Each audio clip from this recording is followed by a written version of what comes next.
All right, so guys, first question. We got to start this off proper. Favorite horror film? Favorite horror film for me, Evil Dead 2. Oh, nice. Yeah.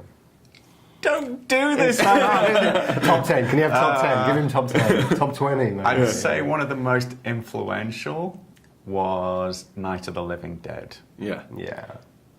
Yes, that makes definitely. sense to this film. It definitely, Yeah. I still, the image of that little girl with the in the boat. Yeah. And both zombie films. Yes. Yeah. Which obviously Yeah. influenced ParaNorman a lot. There we got both of those. There's a ton of influence in this film. Yeah. So I don't think we've ever quite seen an animated film like this that has such heavy horror influences. So both just, I guess, in writing the script and making the film, what did this kind of come from an influence standpoint? It's definitely like movies that we'd watched in the 80s, as kids, or teenagers growing up, But it's not just horror, There's like the whole Amblin sensibility, the Goonies, and John Carpenter meets John Hughes. That was the original Nice. idea for the writing of it. Nice. When I first started, I love that.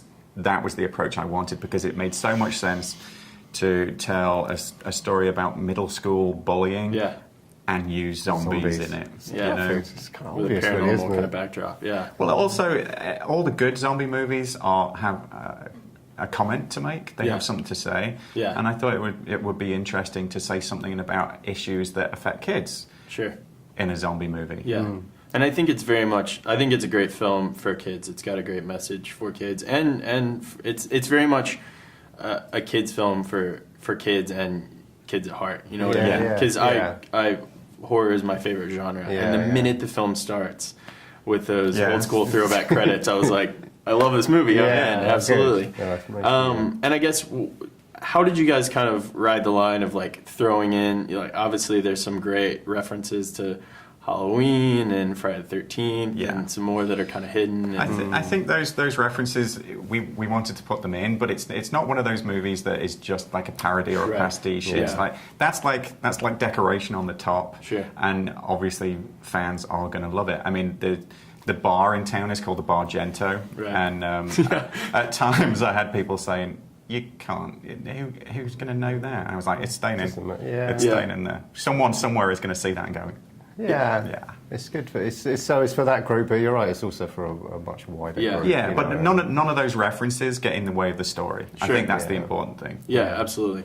And then let's talk about just kind of finding your cast, because you guys it's such a great and eclectic voice cast, and I think it's very interesting now because I grew up in the days of animated films where it wasn't so much about the name of the voice; it was just the person's voice. And you guys have a really nice blend of recognizable voices, but also actors that their voices just really lend themselves to the characters. It's an ensemble movie, especially that group of kids. And so we built that cast originally. We had our character designs there, and we were just listening to voices, actors that we thought might work. Yeah. But we were just listening to their voices divorced of the image, and putting them to these character designs and trying to build this group up, this group that had this kind of music to it. Yeah. Because there's a lot of like rapid fire dialogue, and we wanted, even in an action sequence, we wanted dialogue playing through that, So we worked out who sounded right together first, and then we went out to them. And we also wanted to kind of play with people's expectations a little as well. And it's certainly something that happens in the story. You think you know what you're getting, but you get something slightly different, which was why we went to Christopher Mintz-Plasse to play a bully. He's so perfect. His voice works so well, and it's not what you would expect. Same with Casey Affleck playing, the jock. Yeah. And Elaine Stritch plays a really sweet and soft grandma figure. And she's scratchy. Oh yeah, scratchy old lady, she's got the kind of voice which makes you think grandma swears like a sailor. But that was part of it. We wanted to, really do something a little bit different. Not what you expect. Yeah, absolutely. And we definitely wanted real kids, or young people to do, like Norman and Neil especially. Like we didn't want people pretending to be young. Right. And overall, the whole ethos of the movie in a way is to get some kind of naturalism going in it, like in the way it's animated, the way it's lit, but also in their voices. Once we'd cast them, we didn't really ask them to act or put on a voice or be cartoony. Casey just came in and kind of did himself actually, in the end. I think they all did. Yeah. And I think that was key to it feeling right. You know? Yeah. And I'd love to discuss some of the kind of the challenges of making a stop motion film. It doesn't seem like it's a technique that has changed much in filmmaking. It seems like it's very much the same kind of filmmaking technique as it was when it started. Yeah. But what's that like, kind of making a very old school animated film in a kind of modern day world of 3D and CG and all those things? Well, I think that's what makes it vital right now, and that's what makes it different. Yeah. Certainly some of the innovations that we've got going at Leica, they're things that just give it a look that we haven't quite seen before. Yeah. And, you know, we always talk about how, in the first place, the reason we do this is because it has this tactile quality that actually CG is always chasing. Sure. That kind of, it's a real object lit by real light. Right. And so you have that, but then on top of that, we have all these innovations like the printed faces that, you know, it's bringing something else to it that you see it on screen and you're not exactly sure how it's been done. Yeah, and we've got like we use a lot of sort of equipment that you'd use in like a visual effects movie, you know, so a lot of green screen and set extensions and CG visual effects.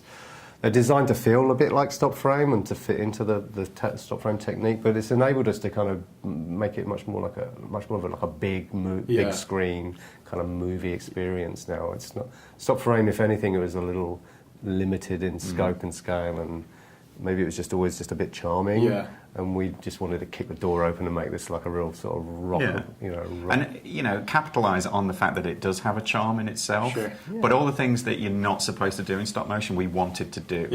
And we did, and so I think we pushed those boundaries. Absolutely. I'd love to talk about John Bryan doing the music. He's absolutely my favorite person working in film music today, and his score was so great because it blended that. It was such an 80s homage with the synth, and it had that John Carpenter vibe, but at the same time that was just kind of subtle in the background. Talk about getting him for the film. It was actually what you've just said are the two things that we wanted to balance, because there's a lot in the tone of this movie that feels like a quite small scale indie movie. You know, it's got a real naturalism to it, and it takes place in a town that feels real. It's not some pastel painted whimsy. You know, it's a real town with trash in the gutter and peeling paint. So we wanted to have that vibe that a lot of his music does. And when I first started, I'd written the first 30 pages of the script, and I actually started boarding out the first 6 pages myself. Wow. And I slapped some music on there, and I took it from Eternal Sunshine. Eternal Sunshine, and it just fit so well. So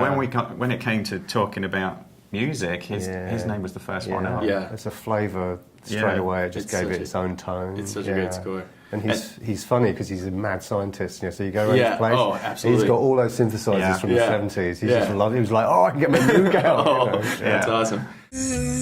Well, we have to close out on a fun note because it's such a fun movie. So I think we should do our best zombie impression. Oh, really? When you do that? Do you know when we were first When you pitching say this? you're going to go first. I will do it with you. When we were first pitching this, and we do a little presentation. We did do that, didn't we? But you know that I was, and he would never do it. No, I was using my turn now as a camera. Well, these are old school. That's good. That's pretty good. That's good, You. No. Well, these are old. These aren't running zombies. These are old school zombies. Yeah, actually, that's pretty low key. Nice little naturalism. You can't really tell if it's a zombie or a grandpa. All right, you got to close this out. I just did mine. Do it again. How about that? That was good. Yeah, that was good.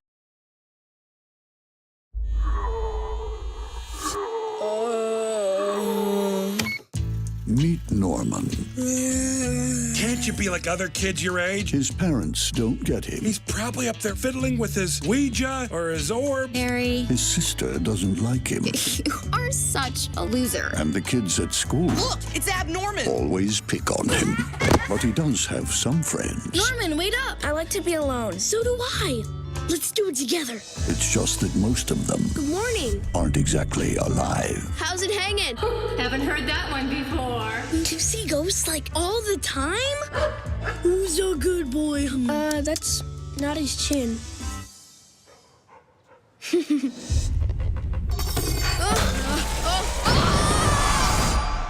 Couldn't you use another stall? Time is running out. From the makers of Coraline. The witch's ghost is going to wake up tonight. And when she does, she'll raise the dead. You've got to use your gift of talking to the dead to stop it. This is crazy. Do I look crazy to you?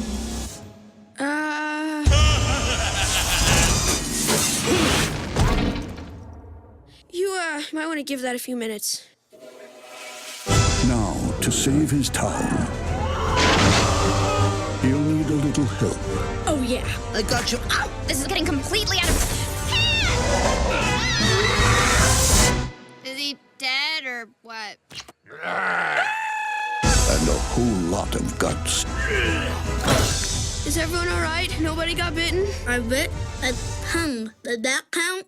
This summer, you don't become a hero Norman! Norman? This is so Norman. by being normal.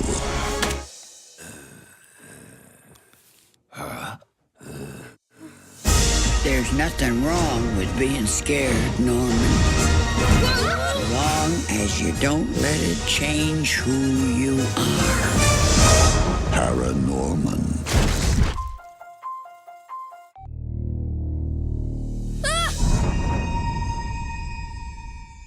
You want to play some hockey? Rated PG.